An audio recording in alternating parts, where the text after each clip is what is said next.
Breaking, Celtics planning. Blockbuster trade for Kuminga, Boston Celtics news. If you're a Celtics fan like me, you're probably tired of seeing this team hit the post and not make the most of it, right? Today painted exactly the type of news we've been waiting for. A possible bombastic exchange involving Jonathan Kuminga. In this video, I will explain to you what is going on behind the scenes, what Boston would have to offer, and mainly, whether this change really solves the problems that most irritate us on the team: weak bench, lack of aggression, short squad in the playoffs. So stay with me until the end, because you'll leave here understanding if Kuminga is the missing piece for the Celtics to finally dominate the NBA. Before we dive into the details of this possible exchange, let's make a quick break here on the channel. Sign up now, because here we always bring you the latest Celtics news and analysis without the hassle. Leave a like, because this shows YouTube that you like Boston content, and it will recommend even more videos like this. And of course, activate the bell, because when any update comes out about this trade or another bombshell involving the Celtics, you'll be one of the first to know. Do it quickly, it doesn't cost anything, and it helps the channel to continue bringing content to the Green fans. Now, let's understand if this exchange for Kuminga is realistic, what Boston would have to send to the Warriors, and most importantly, whether it's worth it or not. Follow the video. Let me invite you to imagine a scene with me. It's not the typical obvious superstar rumor you see on the cover of every website. It's not the usual talk about reinforcements in New Orleans or possible moves in Sacramento. The idea is different. What if the missing piece for the Celtics to really make the leap is not in an exotic market,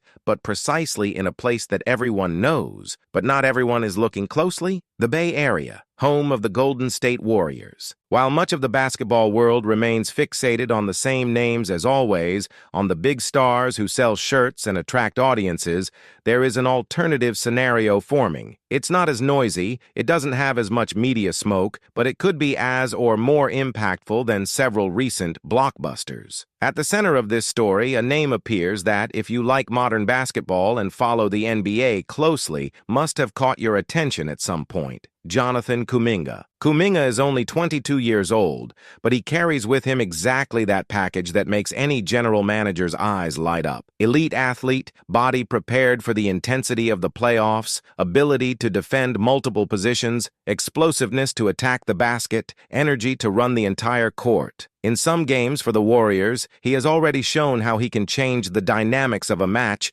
just through his physical presence and aggression. It's not theory, it's something that we already see on the court, even if still intermittently. Now, put that figure into the context of the Boston Celtics.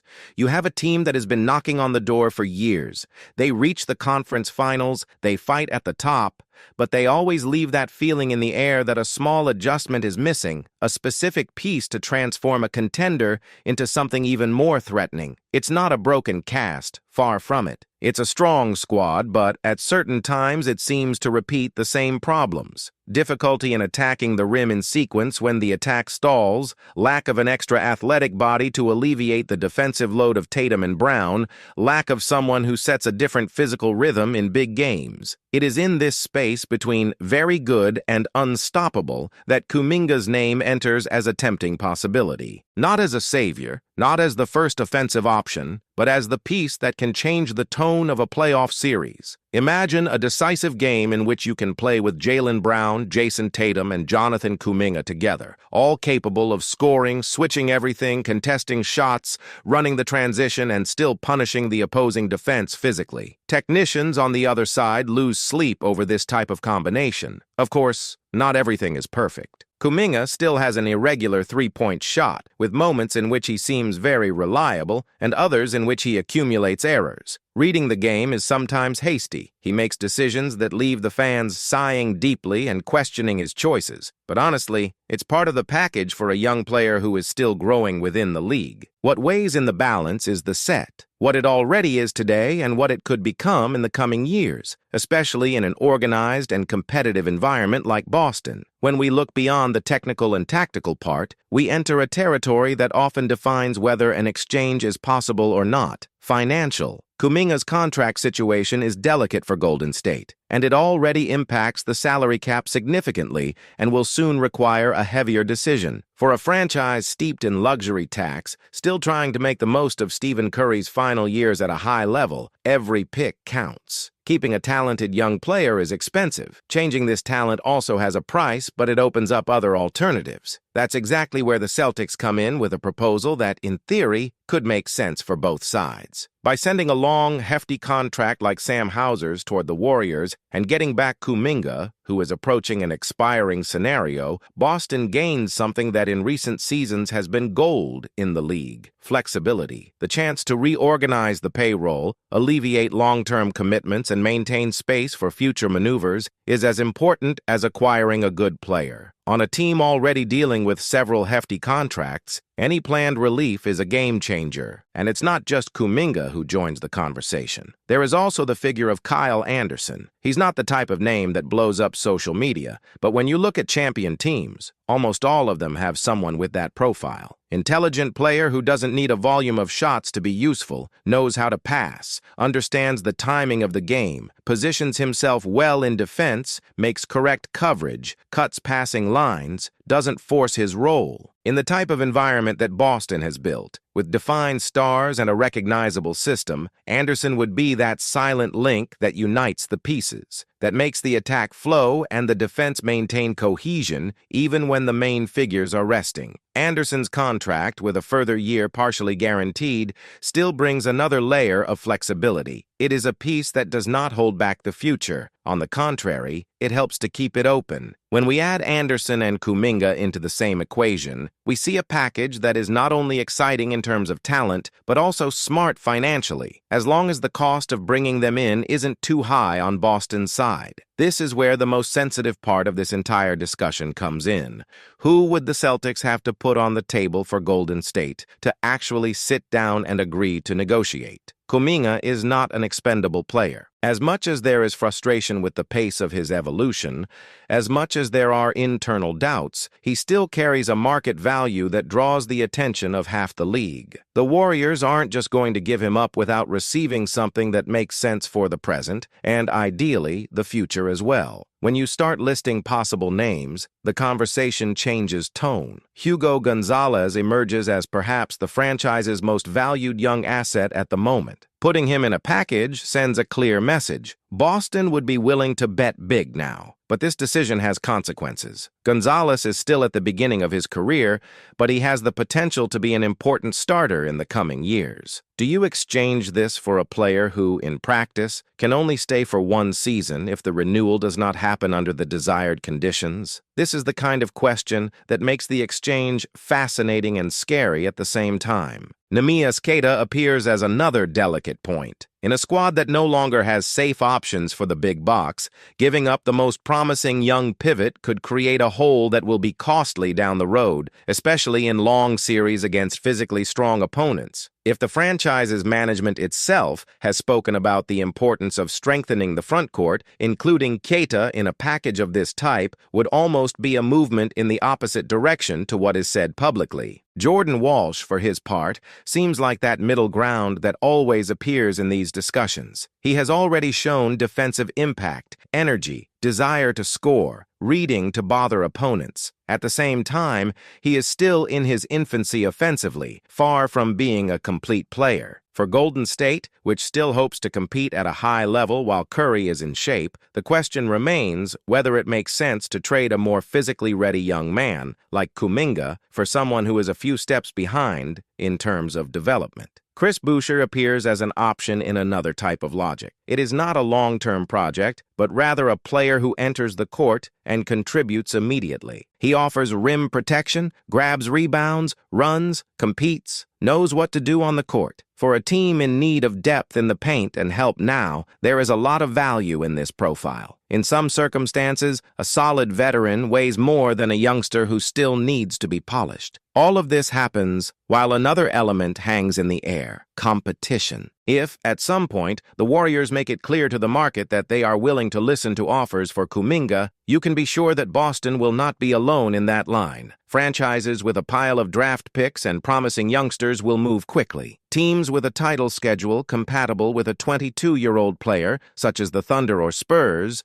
may make aggressive offers. Contenders desperately seeking another elite defender at the wing position, like some names in the East or West, should also be on the radar. This all puts pressure on the Celtics in two directions at once. On the one hand, it prevents the franchise from simply trying to make a bargain. On the other, it makes it too dangerous to enter into a bidding war without considering the consequences. The line between being bold and being irresponsible in this type of scenario is tiny. Meanwhile, in Utah, the Jazz look at everything from a different perspective. For a rebuilding team, absorbing an interesting expiring contract like that of a talented point guard could be a smart move. They get the chance to test this player in their own system, see if it fits with what they are building, and if it doesn't work, they let the deal expire and clear space on the roster. There is no urgency for immediate results, so taking a calculated risk fits perfectly into the strategy. In this context, Utah functions as that dance partner who does not dominate the narrative of the exchange,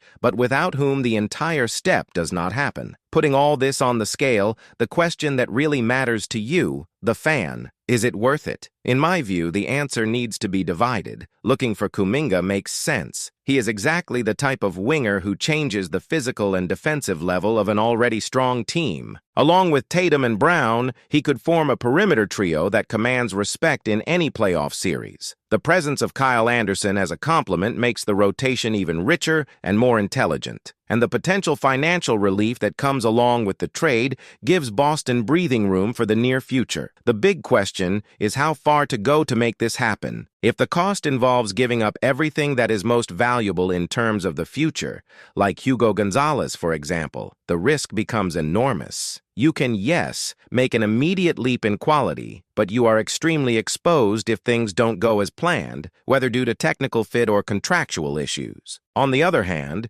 if the package remains at an intermediate level, with pieces like Walsh, Boucher, and contract adjustments, the exchange becomes an aggressive bet, but much more reasonable. In the end, we are talking about choices that are up to Brad Stevens, but that directly affect how you feel about the future of the team. The excitement of seeing Kuminga flying counterattacks in the green shirt is real. So is the fear of looking back and realizing that the price was too high. It is precisely in this tension that stories of title or frustration are written. What I want is for you to think of this not just as any rumor, but as a discussion about identity. What kind of team do the Celtics want to be in the coming years? One who takes a big risk now and accepts living with the consequences? Or one who protects even more in the future, even if it means perhaps missing the opportunity to add a rare talent? There is no single answer. There is what makes sense for you as a fan, and that's where this conversation comes to life. Because when you look at all of this, you take a deep breath and ask yourself, would I personally be willing to send Gonzalez away to have Kuminga now? Or would you draw a clear line and say, from now on, I won't pass? It's exactly this kind of debate that makes basketball so engaging. It's not just a ball in the basket. It's squad building, it's risk management, it's emotion mixed with reason. And of course, there are butterflies in your stomach when you imagine an even stronger team taking the court next spring. And this is exactly where it gets interesting. We are facing a scenario in which the Celtics can simply take the safe route and preserve every young asset. Or they can take a step forward, face the risk head-on, and try to turn a good story into a championship trajectory. Jonathan Kuminga could be just another name that flies under the radar. Or he could become the turning point of an entire era in Boston. The line that separates these two possibilities is thin.